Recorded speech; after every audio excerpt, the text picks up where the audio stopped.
The April 2015 Gorkha earthquake spelled a disaster in Nepal. It devastated 14 districts and badly affected 17 others. The tremor had far-reaching consequences on the life and livelihood of the people of the affected districts. It killed 8,891 people and injured more than 22,000, flattening over 600,000 residential buildings and partially damaging nearly 300,000 houses.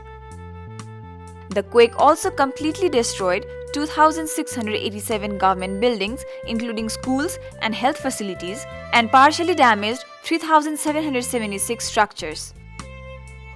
The Lutheran World Federation Nepal was one of the first responders to the catastrophe. It provided relief within a few hours of the tremor in Kathmandu. LWF Nepal was quick to call the meeting of ACT Alliance Nepal Forum to assess needs and to develop response plan. Consequently, the members of ACT Alliance responded to the calamity jointly. The relief began within the Kathmandu Valley and soon it was expanded to the highly affected adjoining districts by distributing life-saving goods including ready-to-eat food, tarpaulins and hygiene kits among others. LWF Nepal responded to the immediate needs of the people of the remoter places in Kathmandu, Lalitpur, Bhaktapur, Sindhupalchok, Kavripalanchok, Nuakot, Makwanpur, Dolakha and Raswa districts during the relief phase. It distributed relief to 23,000 households. LWF Nepal adopted the policy of gender and social inclusion, fair and core humanitarian standard while distributing relief.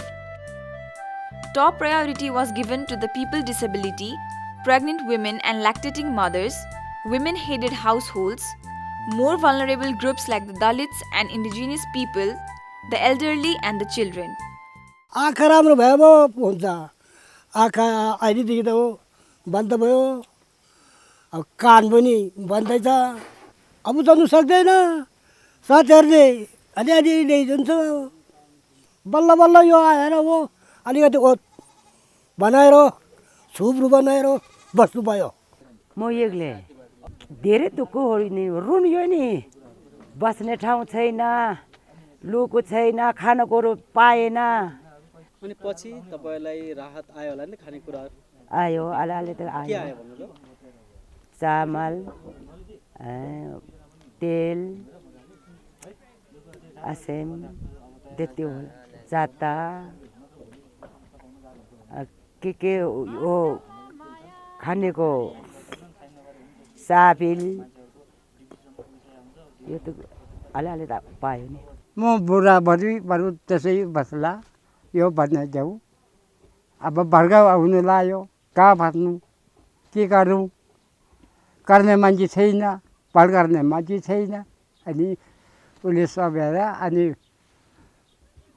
अलिअलि चिताउनु लाग्यो खुसी भयो नि किन भयो नि अब अहिले चाहिँ खुसी भयो. The relief was distributed in coordination with the local government agencies, civil society organizations, local clubs, disaster management committees, women's groups, and representatives of political parties. Seeing is believing, so the saying goes. Considering how quickly these new homes were built, the government's monitoring has rated this entire program as an excellent one. It is significant that people badly affected by the quake in other communities have asked the government to tell other agencies to follow LWF methods. मटेरियलहरु चाहिँ procure गरेर उपलब्ध गराइदिने र त्यसपछि त्यो कन्स्ट्रक्सनको कामहरु मात्रै त्यहाँ सञ्चालन गर्ने यो विधिमा चाहिँ अलिकति गभर्नेन्स पनि राम्रो देखियो हैन र कम्पेरेटिभली अलिकति छिटो पनि देखियो र क्वालिटी पनि देखियो र यो मोडेललाई रिप्लिका गर्न सकिन्छ जस्तो लाग्दछ मलाई. वास्तवमा चाहिँ छानै नभएका एकदम गरिबलाई चाहिँ त्यो के अरे बतास फाउन्डेसन अथवा एलडब्ल्यू मार्फत चाहिँ किसिमको उनीहरूको त्यो पैसा जुन 3 लाख रुपियाँ बराबरको सामान दिने भनेको उहाँहरूको आवश्यकता अनुसार लगानी गर्न सकिने अलिक ठुला घर नभए त्यो 3 लाखले जस्तो बन्छ त्यस्तो घर बनेर चाहिँ सबै घरहरू बनिसकेको अवस्था छ र एउटा चाहिँ यो राम्रो मोडल पनि हो जस्तो लाग्छ मलाई। सामान दिएर हामीले चाहिँ संस्थाको मान्छे खट्ने, हामी सरकारी निकायबाट पनि राम्रोसँग अनुगमन गरिदियो भने छिटो चाहिँ त्यो किसिमको अहिले जुन भूकम्पबाट चाहिँ क्षतविक्षत भएको घरहरू बन्छन् जस्तो लाग्छ मलाई। Relief materials like ready-to-eat food that included food for the newly born, lactating mothers and pregnant women, and hygiene kits were distributed with high priority. Likewise, kitchen kits, tarpaulins, mat, blanket, torch, wheelchair, and basic food items were distributed as per the need of the affected people and supported for temporary shelter. LWF Nepal provided psychosocial support in Kathmandu, Lalitpur, Rasua, Dolakha and Sindhupalchok districts. संस्थाबाट 2 दिने तालिमबाट मानव बेचबिखन, विपद व्यवस्थापन र तनाव व्यवस्थापन तालिम लिएकी छु। म पहिला एकदमै बोल्नलाई डराउँथे, तर अहिले यी तालिमहरू लिएर बोल्न जुनसुकै संस्थाहरू आए पनि जुनसुकै मानिसहरू आए पनि बोल्न डराउँदिन र आफूले सिकेका कुराहरू नजानेका साथीहरूलाई पनि सिकाउन सक्ने भएकी छु। धेरै कुराहरू बुझेका थिएनौँ, लिएपछि हरेक तनावहरू कसरी मुक्त गर्ने भन्ने कुराहरूमा धेरै हाम्रो सहज पुगेको छ हैन। यस्तै गरी धेरै कुराहरूमा यो मनोसामाजिक परामर्शले धेरै कुराहरूमा हामीलाई फाइदा गरेको छ, हामीलाई मतलब समाजलाई नै फाइदा गरेको छ। LWF Nepal was one of the very few organizations that provided psychosocial support. मनोसामाजिक परामर्श, मनोसामाजिक सहयोग र मनोसामाजिक समस्याहरूको पहिचान गराउँदै त्यसलाई कसरी चाहिँ हामीले समाधान गर्न सक्छौं त भन्नेहरुमा चाहिँ ध्यान दिँदै कार्यक्रमहरू चलाइरहेका छौं। मेन चेन्ज मैले भेटाएको चाहिँ कतिपय ठाउँमा चाहिँ हामीले सुरुमा मिटिङहरू गर्दाखेरि चाहिँ हामीले एउटा इन्ट्रोडक्सन भन्ने सुरुमा गर्छौं। त्यो बेलामा चाहिँ उहाँहरुले आफ्नो नाम भन्न पनि एकदमै गाह्रो हुन्थ्यो, धेरैचोटी अर्काको अनुहारतिर हेर्नुहुन्थ्यो, भन्नु कि नभन्ने के भन्ने, ला मलाई त आउँदैन भन्नुहुन्थ्यो। आफ्नो नाम आफूलाई नआउनु त कहिले पनि हुँदैन नि त भने पछिको दिनमा हुँदै गर्दाखेरि चाहिँ आजभोलि चाहिँ कम्तीमा त्यो हाँसेरै भए पनि आफ्नो नाम चाहिँ सजिलै भनिदिनुहुन्छ, बोल्दिनुहुन्छ, ठेगाना भनिदिनुहुन्छ भने अलिकति त्यो लिडरशिप जस्तो खालको अलि कन्फिडेन्ट भएर बोल्न सक्ने क्षमताहरू उहाँहरुमा छ। अनि अर्को कुरा पहिला सुरुमा हामीले सोध्दाखेरि चाहिँ के हो त मनोसमाज बुझ्नु भएको छ कि छैन त भनेर सोध्दाखेरि ब्ल्याङ्क हुनुहुन्थ्यो, उहाँहरु केही पनि भन्न सक्नुहुन्थेन भने आजभोलि चाहिँ आफूले पनि अलिकति केही बुझेर अरूलाई पनि बुझाउन सक्छौं है भन्ने खालको चाहिँ उहाँहरुमा खुबी चाहिँ बढेको छ, बढ्न चाहिँ। Besides the distribution of life-saving goods, LWF Nepal supported for transitional shelter. To assist the people to recover, it distributed cash for the immediate livelihood support. With the money, the people revived their means of livelihood like vegetables and poultry farming, tailoring, grocery, and training in house wiring. पहिला मैले केही काम जानेको पनि थिएन र गरेको पनि थिएन, अनि अहिले 1 महिनासम्म ट्रेनिङ लिएर अहिले म एउटा घरमा एक्लै वायरिङ गर्न समेत सक्ने भएको छु। 6-7 वटा घरमा गरे, सिक्दै पनि छु, गरि पनि रहेछु। अहिले मैले 30,000 अब संस्थामा बचत गरेर राखेर अनि पछाडी एउटा इलेक्ट्रिकल पसल खोज्ने सोच छ। अप्ठ्यारो पार्यो नि सर, अनि अब कोही मार्यो, कोही घरले थिच्यो, धेरै नै खती भयो। बाख्रा पालनको त्यही हो, अलिअलि त्यही 25,000 आयो, अनि त्यही भएर नि सहयोग गर्यौं। पहिला अलिअलि आफूले किनेको थियो, फेरि पाल्न सकिएन बेच्यो, त्यहाँबाट फेरि त्यता नि सहयोग आयो, अनि गर्दै छौं, खुसी छौं।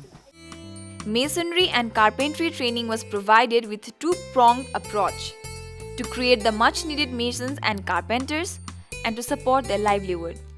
यो तालिम प्राप्त गरिसकेपछि हामीले घरहरू लगभग हामीले 7 देखि 8 घर सिद्ध्यायौं सर। अब त्यति घरहरू सिद्ध्याउँदाखेरि हामीले एकजना बराबर लगभग 15-20 हजार कमाउँदाखेरि पनि त्यो 800 घर सिद्ध्याउँदाखेरि लगभग हामीले 80-90 हजार भन्दा उभै नै कमाइ भयो होला सर। हामीले त्यो तालिम गर्यौं, अब त्यो तालिम गरेको बापत हामीले फेरि उहाँहरूलाई सिकाउन सक्छौं नि त सर। त्यही अनुसारले गरौँ, सबैजना यसरी मिलेर यस्तो अब आएको सुविधाहरू गाउँघरमै पनि अब जे सब यसो मेहनत गर्यो भनेदेखि हामीले अब यसो मेहनतको फलहरू परिश्रम गरेर पाइन्छ।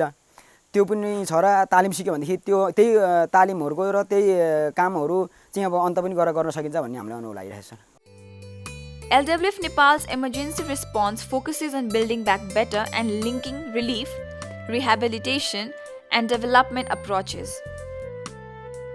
Throughout the project, GSI, Sphere, and CHS were followed. There was direct communication with the beneficiaries with a compliant procedure to help address any problem. The community representatives and groups had a say in selecting beneficiaries. Our humanitarian response is predicated on building back better and LRRD. These approaches can create resilient communities and create lasting impact on development efforts. The way that LWF Nepal has responded to the major emergency like the 2015 Gorkha earthquake have become a model, particularly in reconstruction. LWF Nepal adopted an innovative approach of providing material and skilled labor support directly to the target households to construct their own earthquake-resilient shelters in Rasua and Kavrepalanchok districts. Stationing staff at the project site and strengthening social mobilization proved very important in speeding up the construction process, getting the community on board and mobilizing them to build their own homes. समिति गठन गरिसकेपछि ल तपाईहरुले चाहिँ हामीलाई सामान दिनु हामी चाहिँ अब पुनर्निर्माणको चाहिँ तपाईको मापदण्डहरुको चाहिँ अब घर चाहिँ बनाउने तपाईहरुको जुन सल्लाह अनुसार तपाईहरुसँग प्राविधिक हुनुहुन्छ त्यही अनुसारले चाहिँ हामीले चाहिँ घर निर्माण गर्ने भनेर चाहिँ हामीले चाहिँ तपाईको उहाँहरुसँग सामान माग गरे. Setting up an office at the project site provided an opportunity for staff to interact more with the community, which helped to clear up confusion over issues such as housing grants. This motivated people positively to get involved directly in the reconstruction. Facilitating field visits by government officials was important too, as this helped to clarify the respective roles of government, non-government organizations, and the community people in the project. The formation of a steering committee at the central level, shelter management committee at community level, comprising representatives from partners guided the team at the community level and removed difficulties. अचम्मै राज्यले गर्दा सबै कर्मचारीहरू अलि पुग्न मात्रामा छैन तर उहाँहरुका संस्था चाहिँ आफ्नो ठाउँमा चाहिँ आफ्ना चाहिँ प्राविधिकहरू खटाएर छिटो छैटो समयमै गरिदिने र मापदण्ड अनुसार अगाडि बढ्ने हुँदा हामीले नि उहाँहरुलाई खोजी संस्थालाई निमन्त्रण गरेर उहाँहरुलाई सहयोग गरिदिने निम्ति हामीले आग्रह गरेका छौं. समय सापेक्षक अनुसार उहाँहरुका चाहिँ काम पूरा गर्नु भएकोले हामी सन्तुष्टि छौं. काम गर्ने मोडल त्यो एलडब्ल्युएफ को सहयोगमा पतास फाउन्डेसनले गरेको साह्रै राम्रो लागेको हो. यो अरूले रिप्लिकेट गरे पनि हुने जस्तो लाग्यो मलाई र लाभग्राहीहरूले सामग्रीहरू ल्याउन सक्दैनन्. यसरी सामग्री सहित ल्याउँदाखेरि घर बनाउन धेरै सजिलो पर्ने देखियो. त्यहाँ एकैचोटि धेरै घरहरू बने. Despite many challenges, 1,509 permanent shelters have been constructed with new toilets in Kathmandu, Lalitpur, Rasua, Sindhupalchok, Dolakha and Kavrepalanchok districts. This meant 1,500 more than homeless families are in new earthquake-resistant homes. Priority was given to the people with special needs like people with disabilities, elderly, and poorer families headed by women. We started a seed, and so what's important now is to make sure we can support them in making sure that it grows. Last thing that we want to do is to plant something and then just leave. That's not how it works.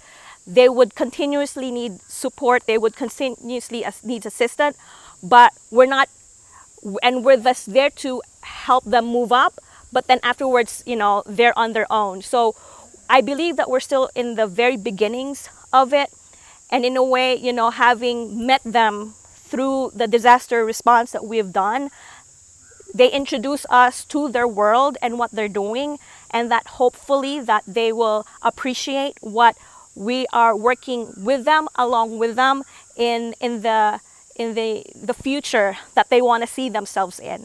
And so while we gave them the seed like a startup, we hope that as they take that and grow, we'll be there to kind of help them continuously grow, because we're here for the long haul. We're not one and done. We're not done just yet. The community people of the responded districts are happy to have been supported during the crisis, right from the relief to the reconstruction phases.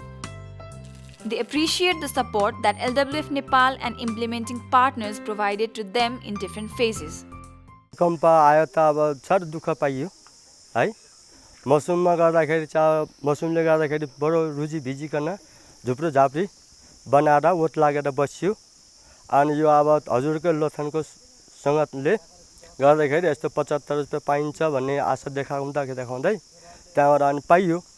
पाएमा अनि त्यसैमा चाहिँ सहयोग गरेर यसो थप गरेर घर बनाइयो। अब संस्थाको सहयोगले त हेर्नु न, अब गरिब दुखीलाई चाहिँ अब पैसा 75,000 रुपियाँ सहयोग दिलाउँदाखेरि र पाउँदाखेरि हाम्रो साह्रो खुसी लागेको छ नि। अहिले गाउँवासीहरू पनि खुसी नै हुनुहुन्छ। जसो अब यहाँ सहयोग गर्नुभएको संस्थाहरूलाई अनि प्राविधिक इन्जिनियर्सहरूलाई पनि हामी धेरै धन्यवाद दिन चाहन्छौँ, किनभने गाउँले अहिले खुसी छ। अरू ठाउँमा भन्दा पनि अब हाम्रो यहाँका बरामजी गाविस सबैभन्दा पहिलो नमुना बस्ती हाम्रो उठ्यौँ, त्यसकारण हामी एकदम खुसी छौँ। The community of working districts says thank you for the timely support they received.